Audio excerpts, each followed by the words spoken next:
Seems fair to me.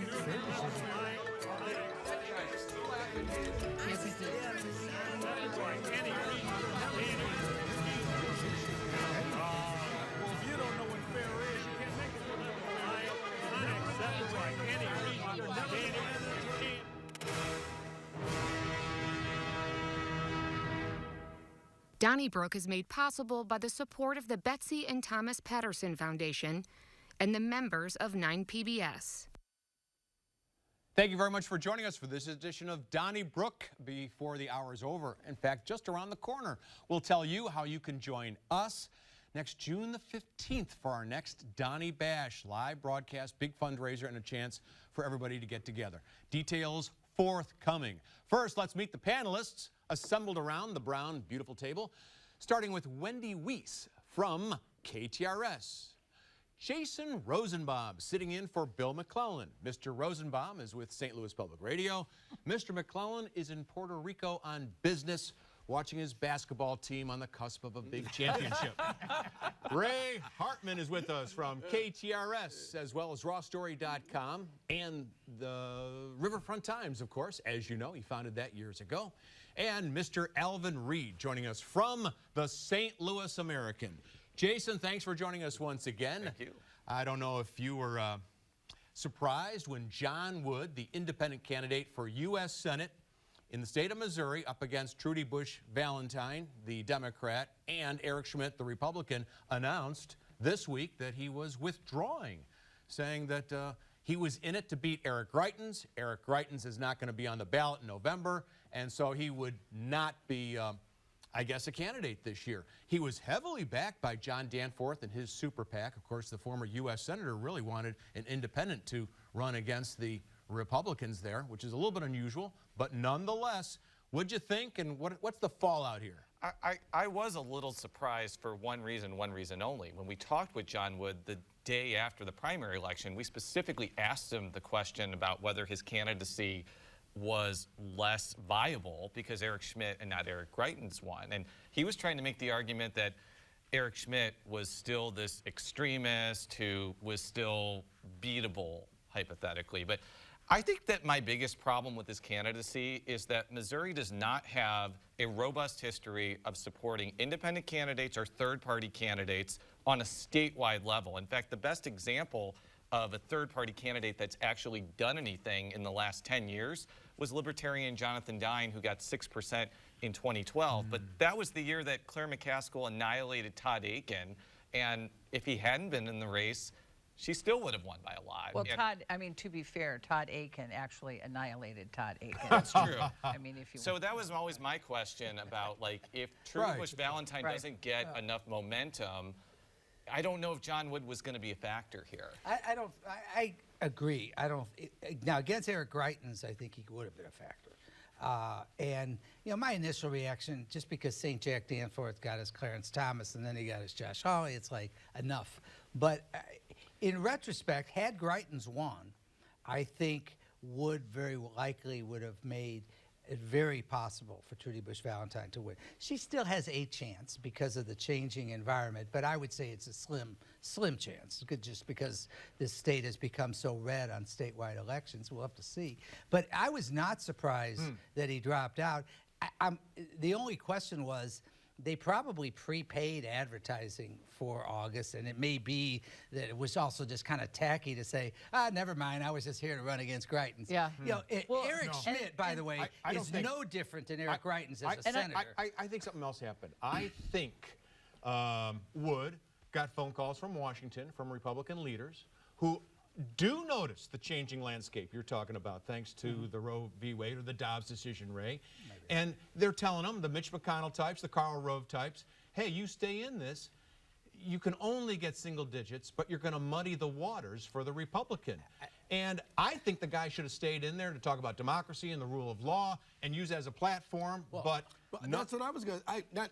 But I was just going to say that that's why I was surprised that he dropped out. One, I'm glad for his honesty, that I was here to foil the candidacy of Eric Greitens. Let's just be honest with it, because we kind of knew that anyway, but I'm glad that he said it. But at the same time, I would have played it out and then try to get as many votes as possible so then I could display to the state of Missouri that it is possible for an individual who is half sane to get 10% of the vote. And that puts everybody on warning that extremism on from either party is not going to be accepted. I think that obviously, as part of Senator Danforth's ongoing mea culpa tour when it comes to Josh Hawley, I had this feeling it was almost like in persona Danforth. I mean, Senator Danforth was one, I think, who wanted to run more than John Wood. I just never had the sense that his heart was in it, that the candidacy was something that he felt strongly. I think he felt strongly about Jack Danforth. Jack Danforth felt strongly. Well, about and he was in all the commercials. Correct. Danforth Yeah. was. You didn't hear too much from Wood at all. Nothing from John Wood. Agreed. Now, I think that Jack Danforth is currently residing on irrelevant island, which is no politician wants to be on, because all the Republicans, caved in on Schmidt. I disagree a little bit with Alvin in that, to give him credit for honesty, it's only honesty after he was initially dishonest. Hey, not many people. Can I tell you something, Ray? He claimed that he was here in it for. He did say publicly he was in it no matter who was going to run against. Yeah, right. And he changed. And I don't think. Can I stand up for Danforth? I don't agree with the former senator on every issue, but you know what? I think his heart he was in stuck there. his neck out there. And the thing is, when you support an independent, you not only get criticism from one party. You get it from two. Yeah, I'll give you that. I'll give you that. He's really getting the brickbats. No, he is. Yes, That's not easy.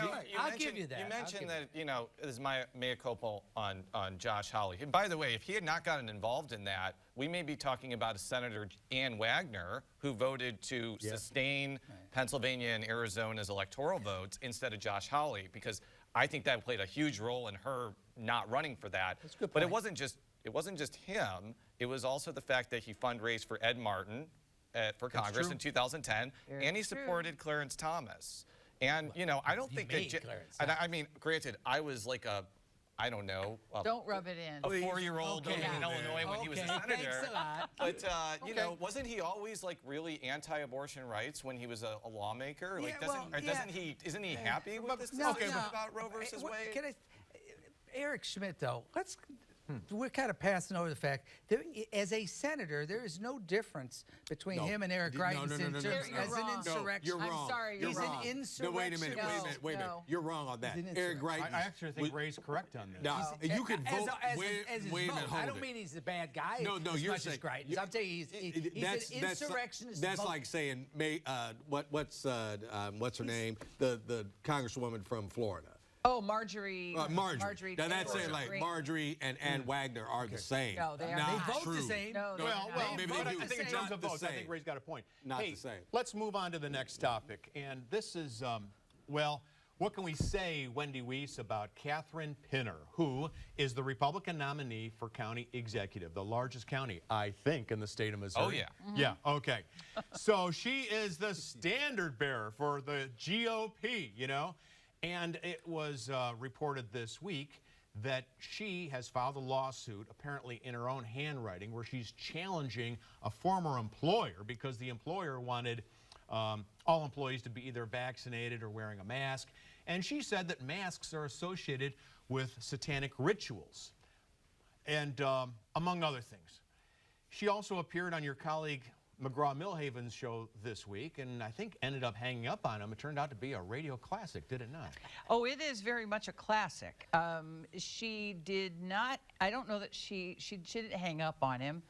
He was just trying to hold her feet to the fire about mask. She wouldn't answer any questions about the lawsuit. Made it very clear that she was not going down that road. But then when he continued that line of questioning, saying that if you are elected county executive and somehow a mask mandate would be in order, what would you do? And then she was continuing to sort of say, well, I am prohibited from answering that question. She was clearly flustered. This is a very important election. She came literally, she dropped out of the sky. So people are very curious about her, and she doesn't seem to be willing to answer any questions. At least she wasn't with McGraw. She was very polite, though. It still raised the question, Very polite. how did she get to where she is right now? I still think, and I agree with, I mean, I think that, I still think that she was put up to it. And I know that I'm a conspiracy theorist, but. I think she wrote her name in just like she did the handwritten lawsuit. Right. Yeah. And I'm not besmirching people who write letters anymore. No. But the five of us all know, boy, when you get that letter in your office, it is handwritten, you're thinking where are we going? Blunt here. Catherine Pinner has no chance of beating Sam Page. Oh, I no. wouldn't usually Less than no I wouldn't chance. usually be this emphatic on elections, but St. Louis County has been trending much more Democratic, even in the last 8 years. Right. And to beat Sam Page, you would have needed somebody who has a decent amount of money and is not on this, like, I mean, I get that there's a spectrum of COVID policy that you can be on. You can be against mask mandates, Totally and agree. people will agree with you. But if you're saying, like she said, that vaccines have microchips in them and that wearing masks is part of Satan, I'll quote the musician The Weeknd. Her chances are less than zero.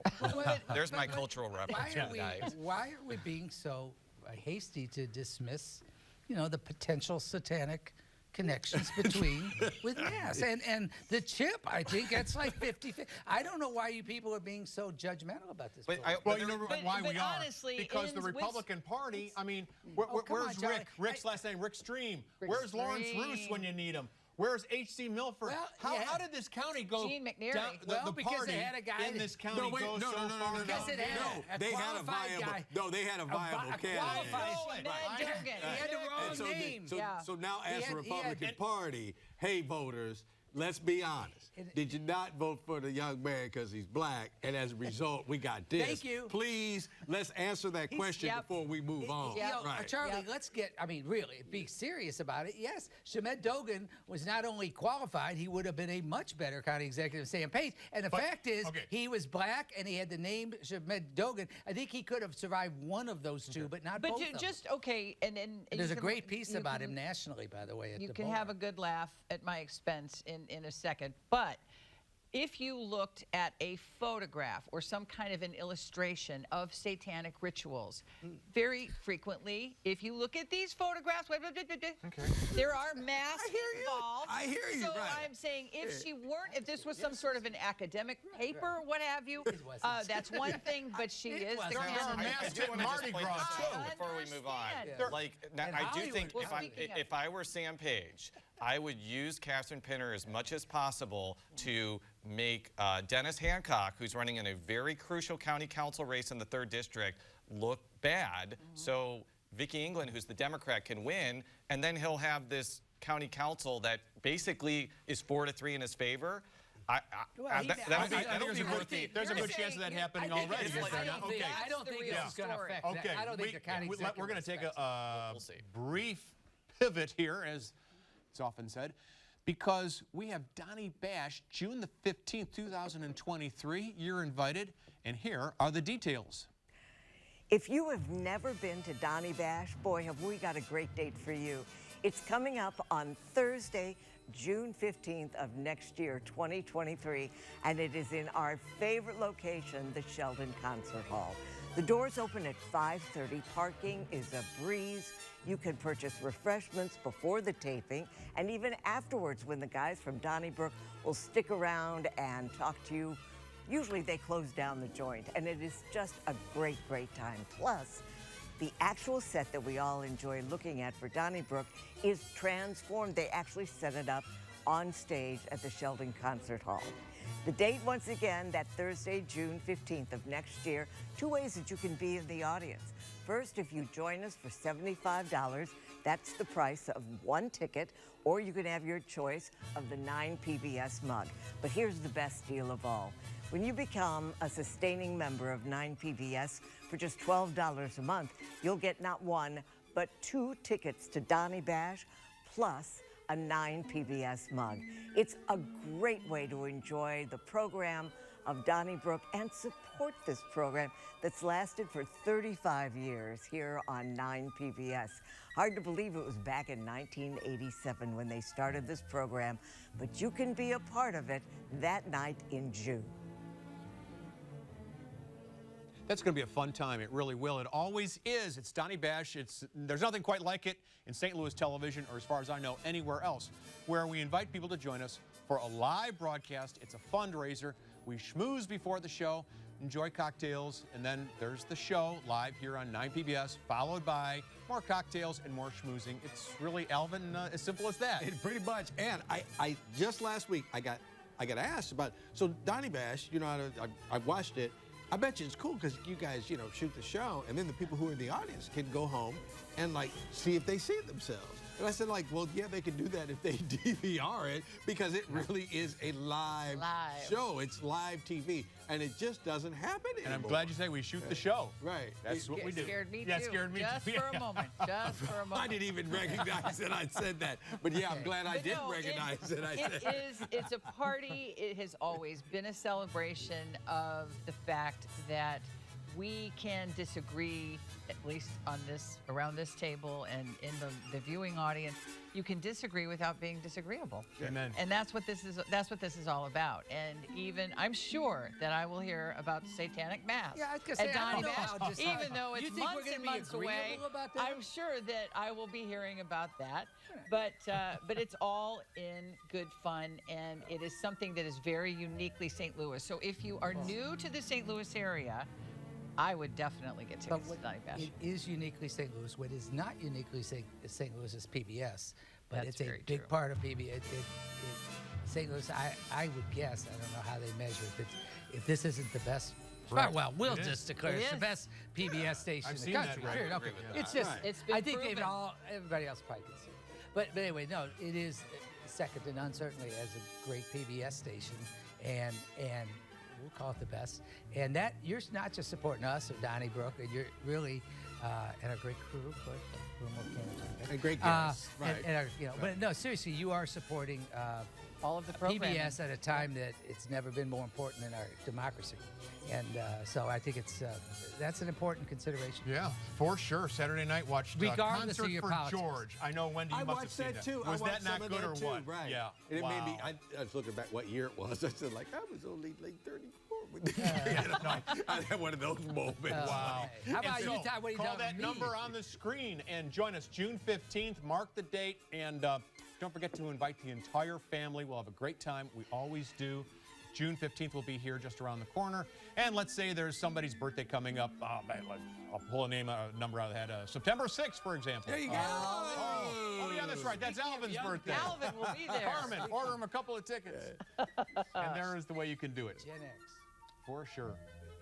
Alvin, I think we'll stick with you because I think it was a surprise announcement by the comptroller for the city of St. Louis, who's one of 3 members of the city's Board of Estimate and Apportionment, who came out with a crime package at this week's meeting. And Darlene Green said that, among other things, the top priority is to retain police officers in the city of St. Louis. So let's up their pay. Let's offer them some tax breaks, some housing assistance. The mayor said it's interesting, didn't make any commitments yet. What do you think? Well, right now at City Hall, especially with the absence of Reid, who will schedule to plead guilty to corruption charges tomorrow, which is Friday because we're shooting the show on sorry, right, Friday, right? But this is Thursday. I don't think anything's being done in a vacuum down there. So I don't think that Mayor Jones read that in the newspaper or on St. Louis Public Radio on the next day. I think she knew that was there, and these were the ideas. And not to say they're exactly working together on it, but, there's a Board of Alderman president race coming up. The mayor just endorsed Megan Green. Megan Green wins. All of a sudden, you got the Oval Office, the House, and the Senate, and I don't think they want to wreck anything.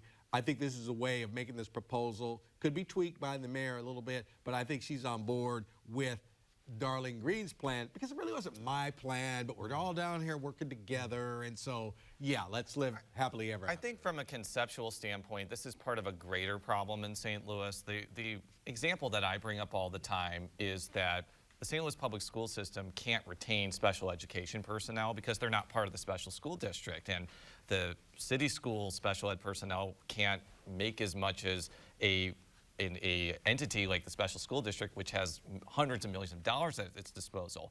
And you're seeing a similar problem with the police, where the county is raising its pay. There's already a perception that working for the St. Louis County Police Department can be a better job than working in the city, especially if you're patrolling someplace where there's not a lot of crime. And I think that this is kind of a way to maybe try to stop the bleeding, so to speak, but maybe it should prompt like a, I know this is never going to happen because, you know, Better Together crashed and burned, but maybe a discussion of a St. Louis County, St. Louis City Police Department would fix this, just like SLPS joining the special school district by adopting that property tax would fix that problem. I think, Well, go ahead. Well, I mean, perception is reality, and you do have homicide rates that are surging. You have this ongoing situation on South Grand. You have, you know, the panhandling situation is getting out of control. They're becoming more aggressive. So I applaud the comptroller and hope that the mayor will in fact take this very, very seriously. But you were going to say something. Well, I was just going to say that one of the things that I kind of want to make clear when we're talking about like the number of police officers, the city police department is down a lot of officers. 150. Right. last So count. when I talk about like the discussion about more police and all that, that to me starts when the 151st police officer is hired. I'm not talking about we shouldn't add another police officer. I'm saying let's get up to the number that's supposed to be. Now, let's see where that goes. I don't know if it's going to work, guys. You know, in the city of St. Louis, I think the officers started about 50. In Clayton, they started 66. On October 1st, the starting salary for a police officer in Clayton will be 68. And in 7 years, they're at 80. And they don't face the issues, as Jason said, that the officer does in the city of St. Louis. Then there's things other than pay.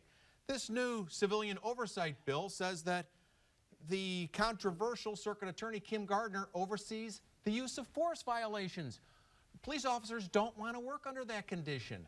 They don't want to work with this civilian oversight bill if... But doesn't St. Louis County have a de facto civilian oversight board since they're run by the Board of Police Commissioners who are civilians? Like, but it's not But Kim it's not Gardner. Kim Gardner. well, Yeah, but I'm saying, I understand what you're saying, but I mean, I'm just trying to point that out. But, no, I mean, in the county, No, I'm they, talking No, in the county. and in the county, here's what they're doing. They're telling St. Louis police officers, you can transfer to the county and you don't lose any of your seniority. So you can move over with 15 years, or 20 years actually, and you have a pension in the city, and then you can work and at the pay rate that you would have in St. Louis County after 20 years. There's no win. What Darlene Green is proposing can't work. Well, first of all, you're wrong. It can. But second of all, and I've been, of course, maybe it can't because I've been saying it for a long time, is pay them better, improve their conditions, and expect more of them. That's what I've always said. I thought Jason's analogy is perfect with regard to the special schools. I will say this, and as far as the county, the police is the one area that there already is a bunch of cooperation between city and county. Oh, yeah. There's the major case squad, there's the Regis system sharing information. It's irrelevant. No, I'm saying that there is a template. It is not irrelevant. There's a template for the city and county to work together. They do it on major case squad, they do it on Regis, and they do it on a number of things, actually. So they work together now. As far as the pay is one element. It's a very, I mean, what is your answer? Just to continue to whine? I would disagree a little bit. It's not solvable. That's not an answer, not Charlie. solvable. Charlie, and by the way, it isn't as, let's get something clear. I get a lot of trouble from folks out there saying you don't live in a city. I started at different times and lived exclusively in the city from 79 to 87, and the murder rate and the crime rate was roughly like it is today. So a lot of what we're talking about. But you didn't have drag racing. You didn't have drag we had racing a lot downtown. of things. No. We had a lot of things. No, but you didn't have hundreds of kids breaking into cars. This is No. what, and Right. I you're mean, just That's adding not- to the fuel of the fire. It's not No, helping for people, particularly not living in the city. I'm living to in the keep real denigrating. world. You're living wherever No, you're I'm living. not. I don't know. I haven't plenty followed of- your residential history. But Charlie, real quick. I think just by, I mean, this is just how the human being kind of works. If you raised the pay of city police officers, you would retain more, And along and with down others payment would come, assistance, tax breaks. and others would join the police force. It's not perfect, What's your but it answer, would Charlie? improve Just the give up? situation. I don't What's your think answer? I have an answer. Well, 'cause that's it's then. not Why don't you solvable. step aside for those that do? No, Because it's not an answer. It is. Because Wait. here's what's happening in every If it's municipality not in the county right solvable. now is starting their foundations, and in addition to the pay, they're starting to talk about they're going to add to people's 529 accounts, or they're going to send people to special seminars. They have special foundations for their police officers. I know the city has something like that too, but it's the job in St. Charles and in St. Louis County is so much better. And that's the reason why they're 150 short. Well, It's not okay, getting that's better. fine. But you have to alleviate the problem somehow, and raising the pay would help alleviate And some I of the think you're problem. underestimating. That's all. I think you're overstating the difference in this job between the city and the county. There are parts of the county, obviously, where you're patrolling.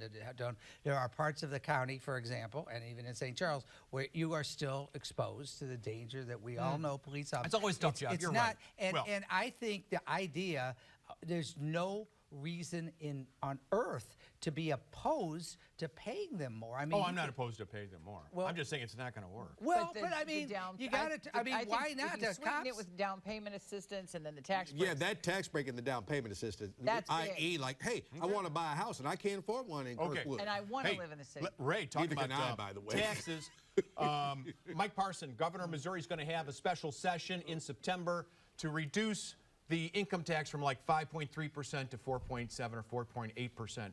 I'm in favor of it because there are so many people who are not working. Everywhere you go, you can't find bus drivers or police officers or whatever. Why not reward the person who's getting up, not me, Monday morning to go to work and give that person a tax break? Well, because you're one of 50 states, and we're the 40-something in delivering almost every service that matters, from education to paying employees to corrections to patrol, state highway patrol salaries, you Social name it, services. all those things, social services.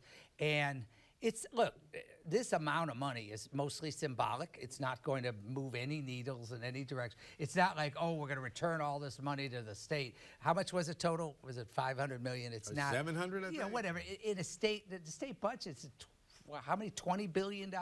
It's not going to move the needle economically, and I don't. If but you, with it's inflation, not going to red- make. it's It's red not. meat, Here's it's the deal. red meat. Why not It's give- red meat, and it's it's a red not. state. It's green dollars. No, it's not no, just red it's- meat. it's a the tiny guy amount who's of- working, Charlie, whose it's a- rent has gone up, Charlie. whose groceries have gone up. It's not will going to find- affect them at all. I mean, that's the problem. It's going to affect.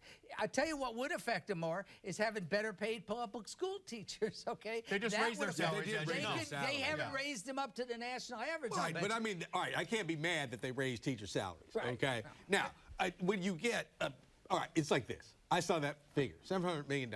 Now, this is a guy that's lucky to have $700, all right? But my first thought was, oh, that ain't no money. You know, like, but then when I get my check, I was saying like, hey, you know, hey, this is 10 tanks of gas or whatever. Well, I mean, I did the math. Like, our family makes a little over $100,000 combined, and we would get, I don't know, $700, $750, which I don't want to seem out of touch, but, you know, when you're paying more than that for 1 month of daycare, you know, that's something. Hard You're to right. But Well, it's now, hard- where but was it's all hard to this strike up the skepticism band. when Mayor Jones was writing $500 checks last year? Well, I think mean, that was great. I It was all actually think, kumbaya. I actually That think you're made bringing sense up a good, according I to our actually think you're economist, bringing Ray up a good Hartmann. point, Charlie, because I think one of the conflicts here is that this proposal would lower the state income tax to 4.8%. Basically, they already passed a bill doing that, but it was gradual. This would accelerate it. And Democrats in the legislature, who are obviously very outnumbered, have been more supportive of something like you just said, like somebody gets $500 or somebody gets $1,000 one time, because the idea is if you cut it down to 4.8%, you can't raise it back. But meanwhile, like, you we can't have, do that in Missouri we because of have the more, Hancock Amendment. But we have more money in state coffers than we have ever had. Is that correct? It's $1 billion, That's right? just What's our short surplus, run. I Jason? thought it It's was $1 billion. totally- Aren't you Wait. reporting it's $1 billion? I thought it was more than it's that. more than that. It's There's billions just of dollars. short-run It is, yeah. gratification. They can go through that just like in the city and county. Okay, we're Ray, living let on me ask you borrowed time. something. Let me respond to something. I am not opposed to the idea. Look, if they wanted to propose eliminating the state income tax, fine, as long as you've got a plan. as long as you can say, because there are states that benefit from having no income tax. That isn't the issue. The issue is eliminating it with nothing in its place when, and this is where the difference is in the state, when you are 48th and 49th, etc., for real, in competing with other states, you can't eliminate taxes and cut them without something in its place. They can't even hire anybody now. MoDOT is short 130 workers, and if you want to work for MoDOT, you have a job right now. They can't find the workers, so they can't spend the money. Guess why? Ask They're Tashara paying them Jones. less than every other She can't state. spend the money she has either because she can't find people to cut trees in the less city. than every other state. Maybe Or that pick has up something to do trash. with it. Yeah, part of that was, by the way, not to go back a couple of subjects, but part of that, Darlene Green's, was also to go to like sanitation worker pay too. I'm in favor of That that. was right. lumped in there also. So What did you think about Dan Isom, the interim public safety director, I think, still, who took a look at this crisis where Kias and Hyundais are being stolen like it's nobody's business, Alvin, Reid. And at a press conference this week, Chief Isom said, well, we might sue the manufacturers. Now, there's a problem. Cars are being stolen. And are you telling me with a serious face that the manufacturer is to blame and not the guy who stole it? well, okay, I will say this, that this is, let's show our age, some institutional memory. St. Louis is not the first metropolitan area. This has happened over the decades. There have been cars that have been, you know, like tagged by those that steal cars. Like, this is an easy car to break into, and this is an easy car to start, and they get stolen. And this lawsuit, in many ways, shapes, and forms, have been filed before. So I cannot be mad at, you know, the interim public safety director, because it's the truth. Okay. Like, right. you got to be We're not- responsible I don't think for we're this. alone now Right. either. I You think know other who could be filed a lawsuit like this, believe it or not, is Eric Schmidt as Attorney General. No, and it's the interesting thing is it's not the kind he does because it has no political upside to him. He does it all the time on other subjects, woke We know you don't investing, like all him. this stuff. We know you hate no, him. but I mean, he doesn't do, you know, this is a kind of, you could make a consumer case. I don't think he would rather see, you know, crime high in St. Louis than do this. But the point is, because this doesn't help him politically. But my point is that Dan Isom's right, that you can hold the manufacturers responsible. Well, why don't we go to Seoul and see how many Kias and Hyundais are stolen there? Well, Same car, but probably, I'm guessing, very few cars stolen. I think the blame rests on those who take Commit the someone crime. else's That's vehicle. No, I agree. was arguing. I agree with That that. is so But last century. Yeah, that is. I hear what you're saying, but I'm not trying to, you know, be like, you know, hey, you shouldn't steal things. Obviously. Yeah, I'm just wondering, would this lawsuit even be successful? Like, has there been examples of this where they've actually been successful? I thought I there's couldn't others- find one. aren't there- I don't know that Like, any. that's thought my there was question terrible. about this, because of what, you know, I would imagine if you're a car manufacturer, you'd be like, well, you're blaming us for crimes that are being committed. I don't No, know. well, I honestly don't know the answer to that there are question. If the jury's in St. Clair or Madison County, Illinois, it probably will be successful. Don't we blame the gun manufacturers? I mean, I know we don't I want to go would. down No, that that's a good road. point. If Now, there's I think systemic every problems city in the should car- just sue them. Right. Like, take some of that stimulus money or whatever you got and sue gun manufacturers. You may not Okay. win, but If How there's about you, systemic Ray? problems with the cars Right. that make them easier to Or the- steal, or the bullet that is something you manufacturers. can ask them, you could hold them accountable. So if let's don't say, know. if I'm not I arguing leave it. my I'm door not saying unlocked at night and someone comes in and I get it. Okay. robs my house, I'm responsible. all well, of a sudden. let's keep it in the car. The police are like, hey, I got robbed. And they said like, oh, they didn't break out the window. So like, no, I left my computer bag sitting on the passenger side and the door was And the unlocked. door was unlocked And and they'll look the at keys you were and in. say like, You got some yeah, responsibility. we'll get right on this one, Mr. If Brennan. you want to talk about Korea, talk about gun ownership. Let me ask you about, exactly, I do agree with you on that one. yeah. What about tuition? For a long time, those on the left in the Democratic Party have been putting pressure on the White House to forgive student debt. Right. And today, or was it yesterday, President Biden announced that $10,000 of student debt will be eliminated, $20,000 if it's a Pell Grant. Ray Hartmann, what do you think? Oh, I think it's a good idea. I think it's politically, obviously, it's election, midterm election year, and that's part of it. But I think it is when you talk about how many Americans are hurting, particularly those in the middle class. And this is very definitely, we live in a country, unlike almost every other country in the world, where you have to, mortgage your future to get an education that we all, you know, trumpet for everybody to have, college education. It is the right thing to do, and it's helping. It's help. And by the way, No I hear to people tax say, breaks, no to tax breaks, okay. but yes to loan forgiveness. Absolutely, in this case, well, I'm not opposed. I'm opposed to corporate. I mean, compared to a $1.3 trillion corporate tax break for rich people. He was talking about Governor Parsons. No, but great. This is national, and I would say that it makes perfect sense to do this. And their argument is, well, I didn't have it. Well, you know, before Pell Grants, which everybody thinks are great, a lot of people didn't have Pell Grants. So I guess they should have ever established Pell Grants, which are affected by this, because people before them say, well, I didn't get a Pell Grant. Well, you know, most people would. Let's fine. explain It's to people. fine. Pell Grant, there's need.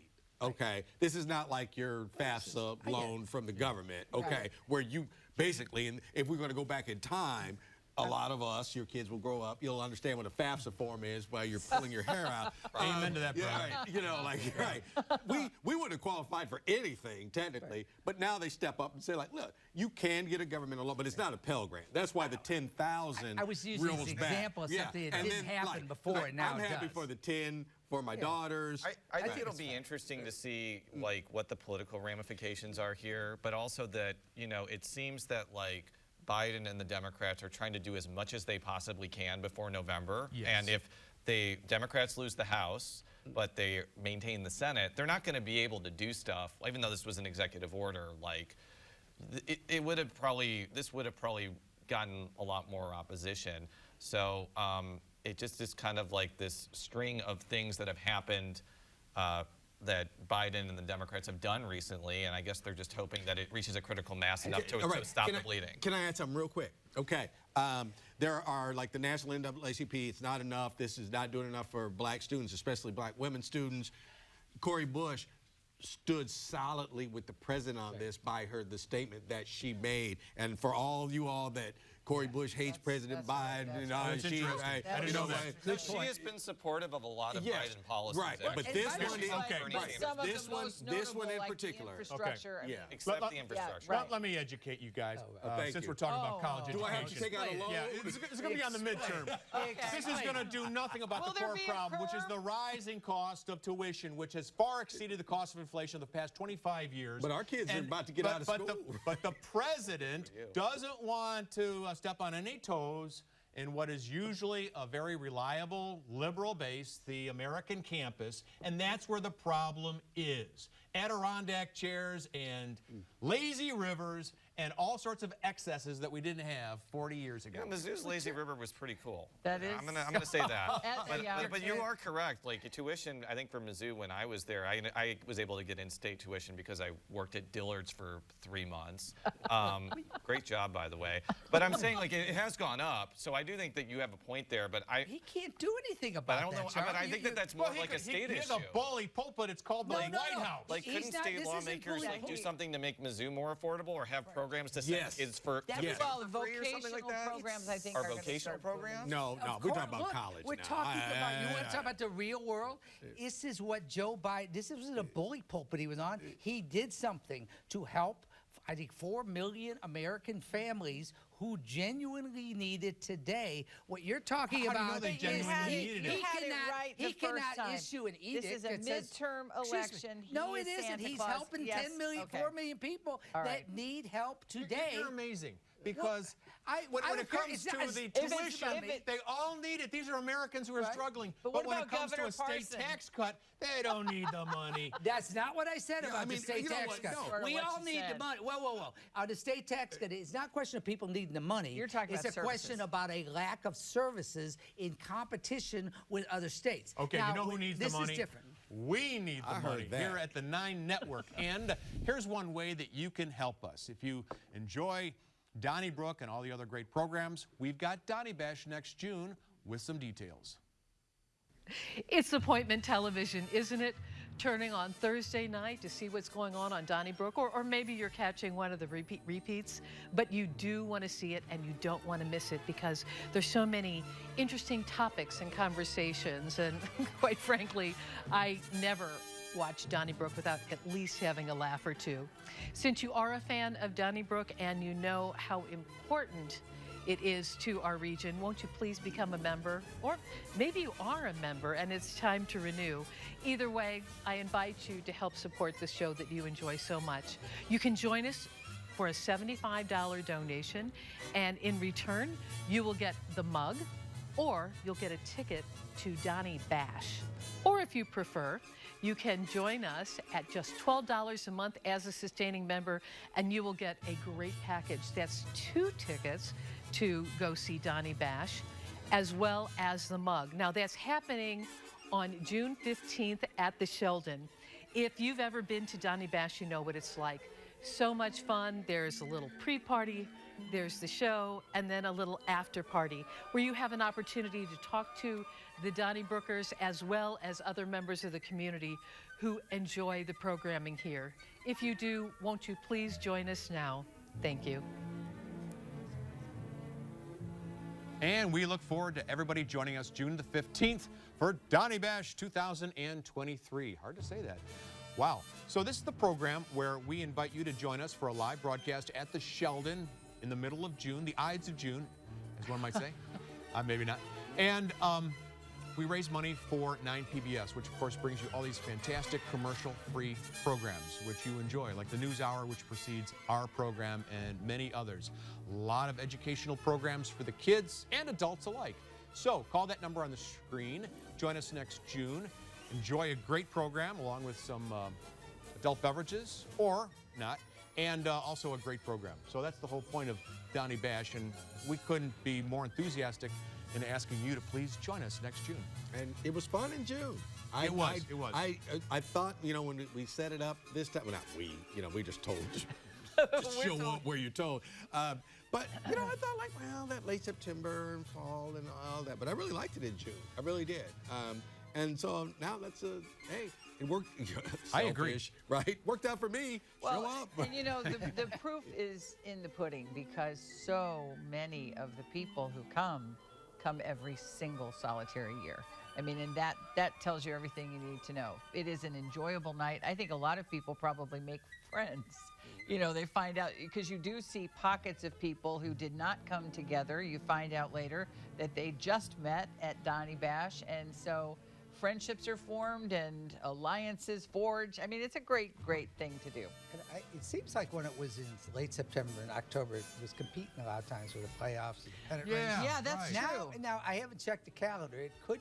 Is it possible this would compete with, you know, a Blues home Stanley game Cup? and Stanley Cup finals? Let's hope but so. It probably, it's unlikely Maybe the NBA that it would be the NBA. Well, the NBA finals in St. Louis means something I mean, to me. I care. But I care too. but you don't remember the St. Louis Hawks either. I really care. But no, my point is that but it's a great time. It is a good time of year, I think. And, I agree. And we really, and as we've said over and over, but you can't say it enough, it's such a privilege for us to meet our audience, and in my case, maybe get a few tips on what to say before the show. You know, when you get that handsome mug that you see on the screen right there. Exactly. I have one so of those at home. that's Here we are. These are the same mugs that we use on the Donnybrook set. How about that? As Alvin Reid was just holding up his. There you go. Thank you, Jason. Great hand model. And so call the number on the screen. Join us next June, and we'll see you in Grand Center. It's going to be a lot of fun. Thank you so much in advance for your generosity. Jason Rosenbaum, first of all, again, thank you for joining us this week. Thank you. Great to have you back. We had Jay Ashcroft, the Secretary of State, on the program on Next Up just a couple of weeks ago, and he pointed out that people are going to change the way they vote starting August the 28th in the state of Missouri. Heretofore, one was able to vote by showing a utility bill or a bank statement as identification. Now, a photo ID will be needed, and that is this is the target of one of 2 lawsuits that were filed this week. Right, and this is not a surprise. I think even proponents of the government-issued photo ID, it's not a law yet. I think it goes into effect August 27th. 28th. Yeah. So that means it's still a bill for a few more days. I think so, yeah, actually. And I think everybody knew there was going to be a lawsuit over this, because every time there has been a photo ID law passed, whether it be in 2006, whether it be in 2016, or whether it be now, there was a lawsuit over it, primarily from Democrats and people that support Democrats who believe that it would be burdensome to the elderly, racial minorities, people that just can't get government-issued photo IDs for some reason. It'll be interesting to see how this case shakes out, because there is a constitutional amendment that allows the Missouri legislature to pass a photo ID law, but that was struck down because in 2018, I believe, or 2020, just because it was written in a way where it just had legal defects to it. And I'm guessing that foes of this law are hoping for a similar outcome, because if they're not successful, this is going to be here to stay probably for forever, basically. And this is not about Missouri. I mean, I understand it impacts Missouri. As I've defended the Republicans and the legislators many times, do not accuse them of independent thought, okay? This is a national Republican strategy. You know, that's what it is.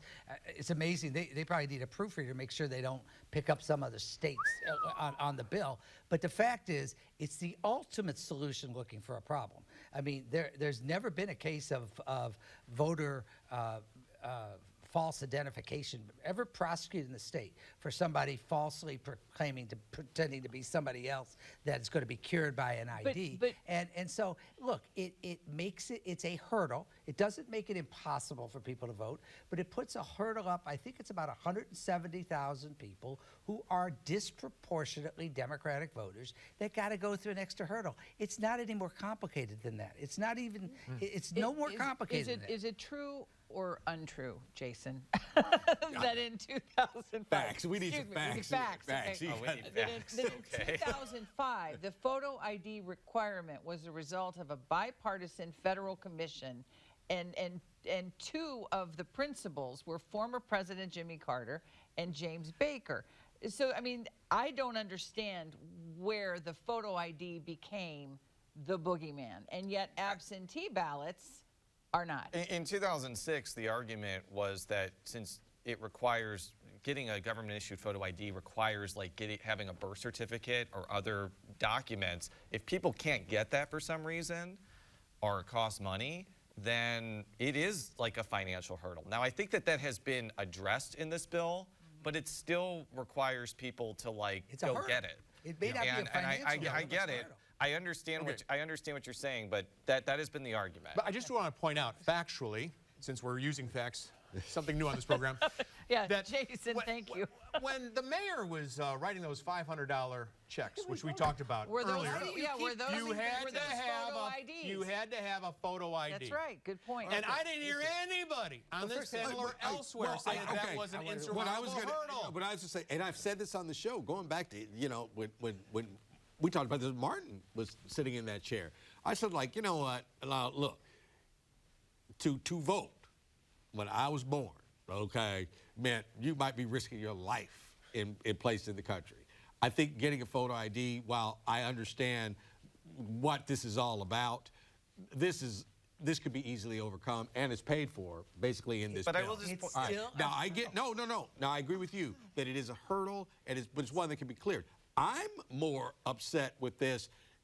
If I have volunteers go and register to people to vote, and I buy them a Domino's pizza, and I can go to prison, what is that? That's referring to another lawsuit. Yeah, that's part. No, that's the other aspect of this. Right. You cannot pay people to register voters. See, if you do want an absentee ballot, you have to register for one 60 days in advance of the election day. I think that's onerous. They shouldn't do that. But and also, if you are going to register more than 10 people to vote, you have to register yourself with the state. I don't think that's necessary either. But it's the same point. It is, why do you suppose they have decided to criminalize getting other people to vote? It's part of the same thing. And let's remember what we're talking about with people IDs. No one's arguing. I have a driver's license. I think everybody on the panel does. No inconvenience at all. Nobody has a problem showing their driver's license. People who are disabled are disproportionately without driver's licenses. People who rely on public transportation exclusively are without driver's licenses. And putting any kind of step is proven to be it's proven to make it less likely. It doesn't mean they can't overcome it, but it makes it less likely. They're playing the odds. Okay. Whatever number of people like that they can disenfranchise, they do it. You kind of deride those who are on the other side of the aisle, right? You know, as being like the Trumpers, right? I mean, let's face it. You don't think too highly of them. Or Eric Schmidt or Josh I think it's Hawley. okay. Right, I wouldn't. How are they, with no mental acumen whatsoever, Ray, how are they able to get driver's licenses or photo IDs? Well, because they are. I mean, these are the dumbest people in the state, by your opinion. I didn't say they're dumb. Well, no, don't start to put words in my mouth. I didn't say anybody's dumb. What I have said, I'm not saying that at all. What I'm saying, I mean, take somebody. We always talk about the urban-rural thing. Put me in front of a car and put one of those rural guys in front of a car. See who can fix it first. They ain't dumb. Okay, so I've never said anybody at any level is dumb. What I am saying is that we are talking about a population, and I picked out the disabled. You could add the elderly. You could add those who rely on public transportation. Those constituencies are large, not exclusively, they are disproportionately Democrat, and they don't have IDs. And you're requiring them, it's not by being smart. Let me tell you something. If the disabled and the people on public transportation, also overlapping there, were disproportionately Republican, this wouldn't be happening. I don't know if the elderly are primarily Democratic.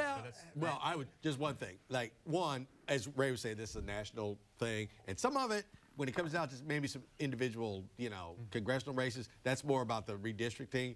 This is the nerve of all you black people to show up and vote in that last election and cost our beloved Donald Trump. But there is You're being punished.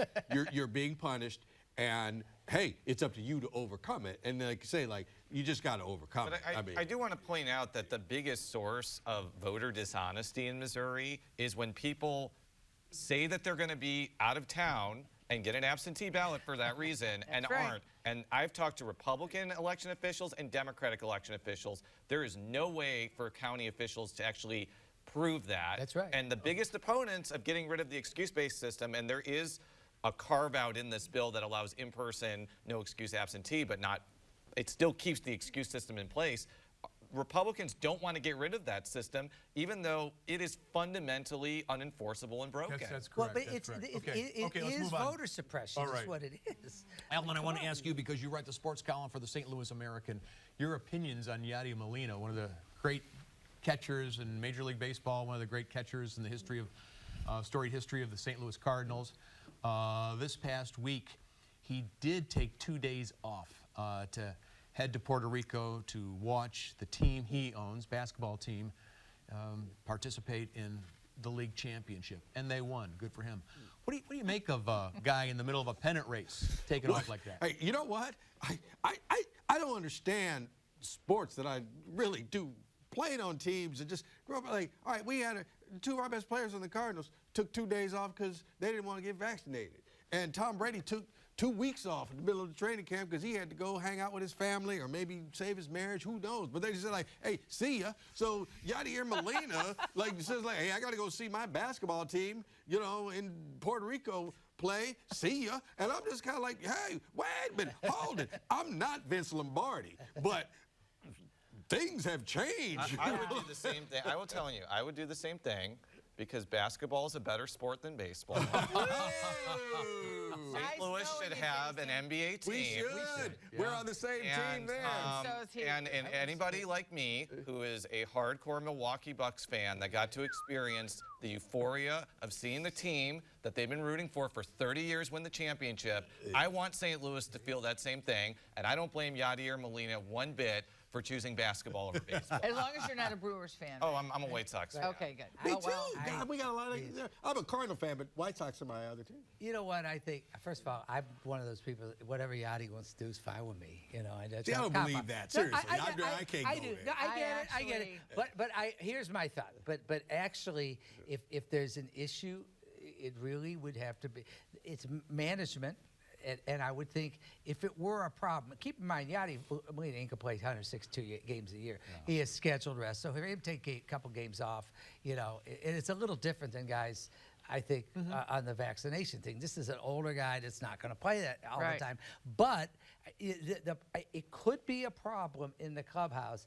I'm guessing it isn't. I don't think so. I'm guessing in his case, he gets enough of a free pass, whether it's Yachty or Albert or Wainwright. You know, those guys are like Mount Rushmore. Pujols describes himself as a grandfather. If if Albert, I hope he won't because he's hitting like 2 home runs a night. But if Albert wanted to take a couple nights off, I don't think anybody in the clubhouse. You're right. Actually, it's a clubhouse. It's not the first time. In the 1930s, when he was playing for the Cardinals, you probably know this better than I do. Leo DeRocher took off 2 or 3 days in a pennant race to get married to his wife, Grace, who was from St. Louis. Is that right? And the manager was asked about it, and he said, that's a heck of a time to get married. Yeah, all right. In the middle of September. He was no role model for anybody. I wonder where he was really at. He got married. But aren't the Cardinals, like, what are they, 3 games up in the Central right 5 now? and a half. 5? Yeah, they're I up. mean, if it was a situation where they were tied, I would that's a understand. good But there's point. still like 40 games left. Okay. And we So won it is both a games. myth. We won Right. both games where he was gone. All right, real quick. It is a myth 30 that seconds. 53 guys on a football team, the Cardinals 25, 27. Every man in that room doesn't care when somebody takes a absent. That is not true. I didn't now say they do. I didn't say now that. they may not speak this up, could have an but impact in the dugout. I'm just saying that there are people within any clubhouse that say, like, you know what? I got fined $100,000 Well, the All right, vaccine that's thing, it. I think. Thank you. I'll give you that point. We're I all just going to say be I here don't for think you Donny care. Bash. That's the rule. So That's real, right. And we hope you join us as well. And you can always write about this week's show by writing to 9PBS 63108. Don't forget those emails, Donnybrook@9pbs.org. We love those tweets. Use the hashtag DonnyBrookSTL. You can also call our comment line, and you can also listen to us on your favorite podcast source, wherever you find that. Sometimes Apple, TuneIn, Stitcher, Spotify, Google Play. There they are. The audio quality is great, so is the video. Thank you so much to Jason Rosenbaum for sitting in for Bill McClellan, who will be back next week rather. And we hope you do too. Thanks. Have a great evening. Donnybrook is made possible by the support of the Betsy and Thomas Patterson Foundation and the members of 9PBS.